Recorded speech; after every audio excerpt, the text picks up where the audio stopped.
Hello, everybody, and let's ramble about what just happened on Monday Night Raw. So, we obviously saw the main event, Seth Rollins and LA Knight. But before we do get started, I want to mention where you can follow me. We do this every time. You can follow me, CZV underscore wrestling on Instagram. You can follow me, CZV underscore wrestling underscore 2309 on Twitch. And obviously here on YouTube, CZV wrestling. But make sure to like and subscribe because we do these every single show that comes around, indie promotions. So make sure to follow. I'm too used to Instagram. Like and subscribe. And let's get right into my thoughts on the main event part because the rest of the show was pretty lackluster. So we kicked the match off pretty much Rollins kind of getting the upper hand, but then LA Knight also fighting back.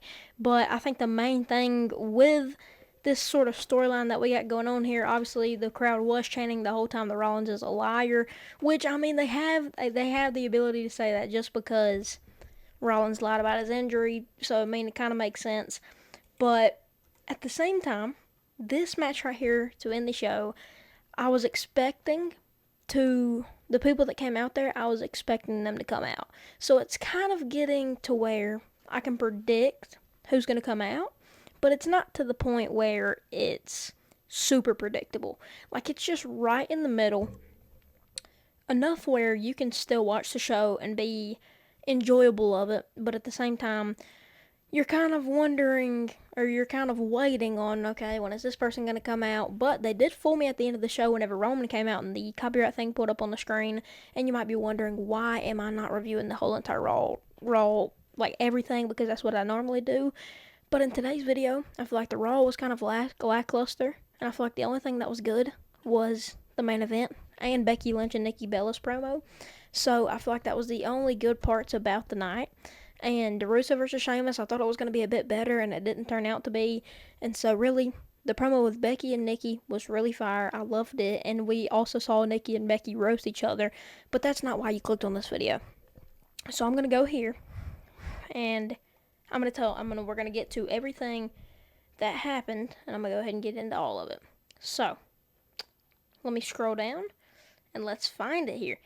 Obviously, this was a very anticipated match that I was really excited for, and I think that hopefully I can kind of break down some things here, and we can figure out more things that happened and kind of, break it down. But let's get into it. So, we see, obviously, LA Knight versus Seth Rollins for the World Heavyweight Championship. To kick off the show, Rollins comes out there, and before he talks about how he has or Paul says that we have the future of wrestling in Braun Breaker, and then we have Roman Reigns, I think he said the tribal thief, and Bronson Reed. So obviously talking highly of everybody, and then how Rollins outsmarted everybody. So the bell rings, and LA Knight punches Rollins down before Rollins could even get any offense, and he stomps him down in the corner. Rollins fights back and stomps LA Knight down against the ropes. So obviously a back and forth fight here.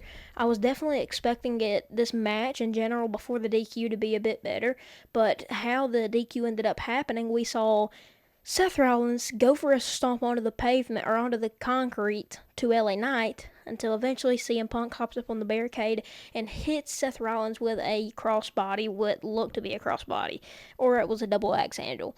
But it was interesting to see, for sure, but it makes sense due to the fact that Rollins screwed over Punk, and obviously cashed in that Money in the Bank to win that World Heavyweight Championship at SummerSlam last night, the night before last, that's the night one of SummerSlam.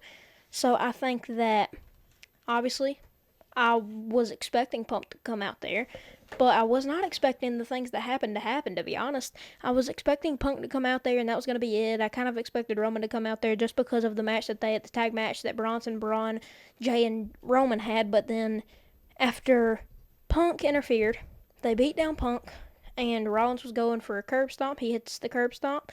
Braun hits the spear to Punk, and that's how it all kind of starts.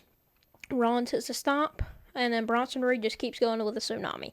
So eventually, they all let go of each other, and Bronson, Rollins, and Braun all are at the back, Paul included. They're all back there. They're about to walk out. The trademark thing pops up, but then we hear the music of Roman Reigns. Roman Reigns comes out there, and he Superman punches Bronson Reed. He beats up Braun Breaker, throws him into the stairs. Now we get the stare down between Seth Rollins and Roman Reigns, and the gear that Rollins wore, I thought was really cool because it was kind of identical to the gear he wore in his match with Roman Reigns during their rivalry. The little architect pants, I thought that it was very identical, and I loved it. So I think that the attention to detail there and rewarding the fans who saw those matches was very nice. Probably wasn't on purpose, but I thought it was, and I thought it was cool. So I love that. And sorry if this video is going to be a bit shorter, but it's just because there's not much to ramble about in this episode of Monday Night Raw. But and I have to catch up on indie promotions. I've been dealing with these videos and editing for a good while, and now I have to get to the watching aspect of the indies, and that's not fun because you have to watch people you don't know, and half the time you do not find hidden gems, and it's very, very rare to find hidden gems, so you always got to be looking. But we saw Roman Reigns come out there. Roman lays waste to Bronson and Braun, but then he gets to Rollins. Rollins goes away. As soon as Rollins goes away, Bronson attacks him from behind. And then Braun gets in on the fight, and Rollins eventually comes in there too to get a stomp in, and Braun gets a spear in. We end up seeing Bronson Reed, I believe, hit about 4 tsunamis at least. 3 or 4 tsunamis until eventually the security comes out there and we see Bronson Reed take the shoes off of Roman Reigns again. Now Bronson has 2 pairs of Roman Reigns shoes. He has Jordan 4s and Jordan 1s. Bronson Reed is they're really going to run with the storyline, I believe, because I hope that they do, because that's kind of all that Bronson is there for, is to be that heavyweight, that powerhouse for Seth Rollins, and I hope that's what they run with, because now Paul's calling Bronson the tribal thief. If they can put that on a t-shirt, that's what they want. So I'm hoping that we put it on a t-shirt, half the people will buy it. Everybody buys t-shirts, so it's going to be great from a business type of stuff there. And I think that overall we had an action-packed week. But Monday Night Raw did not live up to my expectations. After hearing the injury of Gunther announced during the middle of the show, that definitely defeated my purpose of Ilya Dragunov coming back. So he's out indefinitely. So we don't know when Ilya will be able to come back, but we know he's cleared. We know he's ready. So whenever they decide to pull the trigger on bringing Ilya back, he's ready. So I think that's an awesome thing to think about. But that's obviously not saying anything about the main event. But overall, I think that the show was awesome. But some things could have been tweaked throughout the show to make it a bit better. Obviously, the El Grande Americano stuff has gotten even more confusing with there being 3 people included now. So definitely more confusing there. I heard it was Tyler Bate, Ludwig Kaiser, Pete Dunne. Yeah. So now we have 2 more El Grande Americanos. So now I think 3 in total. Or 4. There might have been another one in there. It was kind of confusing. But, yeah. It was very cool in the main event there. I love the match itself was good until Punk intervened. And obviously the storyline kept building. But really the only thing I'm wondering is, what is that plan B? Why did Jey Uso not come out there? And is the reason why Jey didn't come out there, is that because Triple H is trying to fully remove him from the Bloodline storyline? Or is he trying to put him back in? Like, at this point, I feel like that there's still some connections with Rollins and the Bloodline story, just from what we saw that time in that promo. So there's still that connection there. So do we want to dab Jey into the storyline with Roman, keeping him with his family, keeping him with Roman, keeping him doing the things he's doing? Or do we move him and we let him go for the World Heavyweight Championship? I think that's what would be good, but at the same time, it's like, he's not beating Rollins. Anybody who goes up against Rollins right now, it better be a DQ or they're losing. That's how it's going to work. And Triple H, yes, he loves switching up those mid-card titles. We've been seeing the women's IC title flop around a lot. But he's not going to do that with a World Heavyweight Championship. He's not going to do that with an Undisputed Championship. He's only going to do those type of things with mid-card titles. So that's what we kind of got to understand, is there's going to be nothing that he can do. There's going to be nothing that Rollins can do for the next, I'd say, 2 months. That would make me even concerned that he's losing.